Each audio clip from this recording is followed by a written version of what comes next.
Hi all. ఈరోజు ఒక real life story మీతో షేర్ చేసుకుంటున్నాను అనమాట. సో బాగా చదువుకున్నాను, దాంతోపాటు జాబ్స్ చేశాను, చక్కగా మ్యారేజ్ అయింది, కిడ్స్ వచ్చారు, అంతా బాగానే ఉంది. ఆల్ ఆఫ్ సడన్ ప్రెగ్నెన్సీ వల్ల కెరియర్ గ్యాప్ వచ్చేసింది. సో వచ్చింది, అయినా కూడా స్టిల్ కిడ్స్తో నేను బాగా ఎంజాయ్ చేస్తూ ఉండేదాన్ని.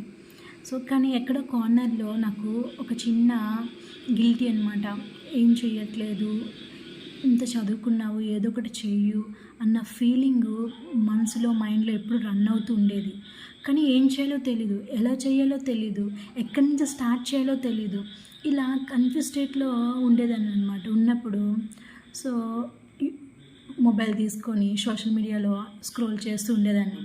స్క్రోల్ చేస్తున్నప్పుడు అప్పుడు నాకు ఒక ఆలోచన వచ్చింది, why don't you start social media అని.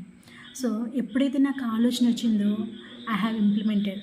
సో దాన్ని నేను వెంటనే ఛాలెంజింగ్గా తీసుకొని దాన్ని నేను ఇంప్లిమెంట్ చేసుకున్నా. So this is my life turning point అనమాట. సో ఇంప్లిమెంట్ చేసుకొని ఇప్పుడు మీ అందరితో నేను స్టోరీ టెల్లింగ్ అనేది షేర్ చేసుకుంటున్నాను అనమాట. డిఫరెంట్ స్టోరీస్ అనేది మీతో నేను షేర్ చేసుకుంటున్నాను.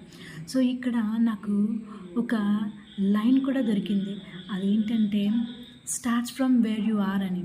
నువ్వు ఎక్కడైతే ఆగిపోయావో అక్కడి నుంచి నువ్వు మళ్ళా స్టార్ట్ చెయ్యు అని.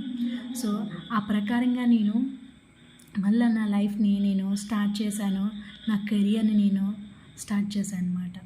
So this is my life journey. So this is my turning point from confusion state to clarity state. And thank you for watching. మీరు కూడా రిలేట్ అయ్యి ఉంటే కామెంట్ చేయండి.